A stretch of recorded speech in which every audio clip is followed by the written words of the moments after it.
folks. All right, well, let's get to it. This piece is called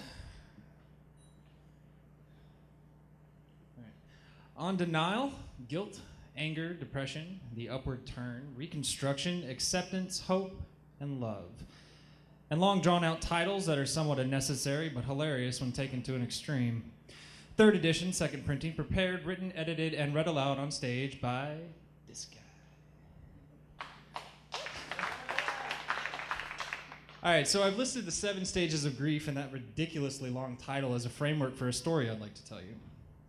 A story of how I came to stand on this stage, of the past few months of my life and my outlook towards the future. And while I could sum up in the stages in a couple of words, starting with I and ending with sucks, I've got more time than Inigo Montoya, and besides, you'll know that's not really my style, and you've got to listen to me ramble for the next few minutes. I've added one word to the end of the stages, and I hope to spend the most time up here explaining that particular stage, but we've got to get through the bad to recognize the good. So let's begin. Denial. I denied myself happiness for so long because deep inside me there lived a voice that told me I didn't deserve it, that anyone who gave it to me was misleading me, running my heart down like a lunatic pursues a dusty Plymouth Valiant through the countryside in a rusty semi, hell-bent on running him off the road just to see the glass shards, the metal rent, and the body crushed. This frantic, large voice had me convinced that I wasn't worthy of love, happiness, and the good vibes that go with all that jazz. I would fall in love, or my estimation of what love was, and this voice would start chattering away, a vile poison language that would pervade my psyche, invade my heart, and degrade my mind. This voice changed the inner goodness, honesty, and compassion that I had at the warm, gooey center of the me into manipulation, deceit, and selfishness. I would push away the ones I loved because inside I knew they were lying to me. They didn't love me. They didn't care. They didn't want me. Guilt. This one's pretty self-explanatory, but again, y'all know me and I like words. Once I realized this is how I was acting, the guilt set in. I awoke one morning in a panic, tears hanging from my eyes like diamonds on a debutante's ear, heavy, sparkling, and pendulous. My brain was frantic. I couldn't remember what dream I had awoken from, but it left me feeling anxious from the get-go. My brain wouldn't shut up. Constant thought loops of what's wrong with me? What am I doing? Where did I go wrong? And then as I sat at my desk at work, poring over yet another spreadsheet, another report, twitching with nervousness and anxiety, something in my brain broke. I felt it. A bubble popped. And for the first time since the voice had been created, I knew of its existence. I discovered the dark miasma coating my warm, gooey center. I heard it. I heard what it had been saying. Anger. Duh. I was angry at myself. Angry for pushing those beautiful people away from me when the only transgression they had bestowed upon me was love. Angry at my brain for not realizing it sooner. It wasn't ready to know. I had to lose to figure out how to win. And as the anger at myself began to subside, I felt another anger begin to swell in me. Anger at her for never letting me in, for being just as selfish, manipulative, and emotionally unavailable as me, for blaming me for all of our woes, for pushing me away when I was trying my best to open up, reacting to her closed emotional state by walling mine behind fences, brick and steel, padlocked tight with chains against all invaders. When the bubble popped in my brain, the pent-up emotion came out in a torrent, a flood of anguish, sadness, and profound loss. Depression. I lived in the doldrums. My brain whirled with the what-ifs, the had I done, the thises, the shoulda, woulda, coulda, cha, cha, cha. I slumped through my days in a haze, brain foggy from thinking in loops and turning each word over that we spoke through drunken lips. Each shutter click in my mind burned her anger like a brand on my heart. I slowly started to realize that it wasn't all my fault. It wasn't for me to fix. It was done. It was over. I had to work on me. My past can't be fixed. Only my actions from here can be changed. I couldn't keep wishing for something different that I didn't even want anymore. You ever have that feeling? That you want to change the past because you think it'd be different? That you take an alternate path? Can't be done. Shouldn't be done. And so I made my choices. The upward turn. And I vowed that I would never attempt to force change on another human being. I would do my best to pick my battles more wisely, to let the small things go and preserve my view of the bigger picture. I would communicate. Petty disagreements led to grudges that drive wedges, and eventually gorges of resentment and anger grow into canyons where we stand, toes over the edge, shouting to be heard across the crevasse. We've been through anger. Move forward. Go near.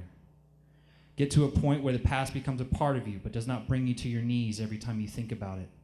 I must be the change I wish to see in myself. I must be better than I am now. Each day is a chance to be more, to grow and evolve into the man I am supposed to be, to open, to unfold, to be vulnerable. It is not that I am incomplete or searching for someone to fix me, to fulfill me. No. I am whole, unfinished, but whole. I am ever changing, molded by my decisions, actions, and feelings. I've caused enough suffering because of the inability to see my own failings. No more.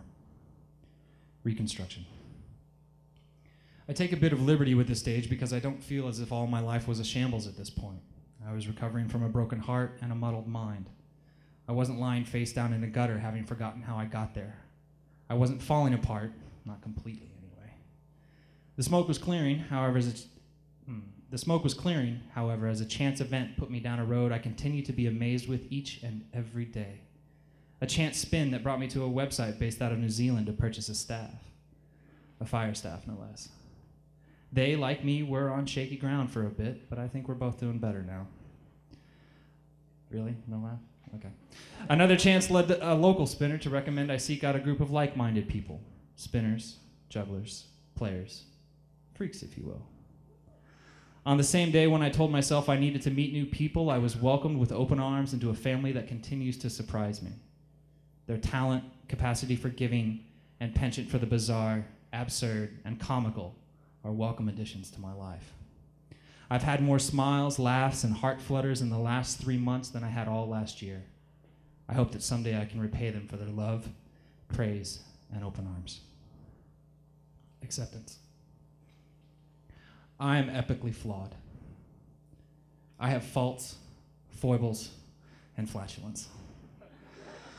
I am an ever-changing person who accepts that he is not finished. My turkey popper has not popped. My alarm has not gone off. My microwave has not dinged at me, and my dryer has not sung to me. Do not stick a fork in me, for I am not done. I am not a piece of asterisk, ampersand, @ exclamation point. I deserve happiness. I deserve happiness. I deserve happiness! I am not so lost that I can't find my way back to the path I'm supposed to be walking. No more wallowing, no more self-pity. I take responsibility for my actions, my feelings, and my desires. I will be better than I am tomorrow than I am today. I will evolve. Hope and love. Now, I hope the story above hasn't depressed you. It's not my intention. In this forum of friends and family, I felt compelled to tell you what led me here. Where I was where I was. And where I am is where I am. I have hope for myself. I have love to give, and I have opened myself to receive it in return. I found a group of people that accepted me, my faults and my accomplishments alike. They have confided in me, appreciated me, and taught me. And I found love. Love in all its amazing forms. I think of the past few months and can do nothing but smile. I was found at a time I was finding myself, learning what I needed to live, not just survive. Learning how to open myself to the endless possibilities that this amazing existence can render upon us. I found smolders, teas and he's, new friends, new skills, and endless opportunities for more of all. I found a pair of eyes I could stare into for days and a pair of hands that warmed mine. I found flow. I hope you all find what you're looking for. Know that each and every one of you have contributed to the smile on my face when I walk into this space, when I spin with you. When you smile, in amazed discovery, what you can do when you stop telling yourself you can't, I smile with you. When you burn, I burn with you. Wherever it may be, in whatever form it finds you, open yourself to the possibility that anything can happen. Anyone can find their way through the process, out of the weeds, and into the sun. I can only offer one piece of advice, one tidbit that I've learned along this endless journey. Stop looking. Keep your eyes open and the sun will find you. Thank you.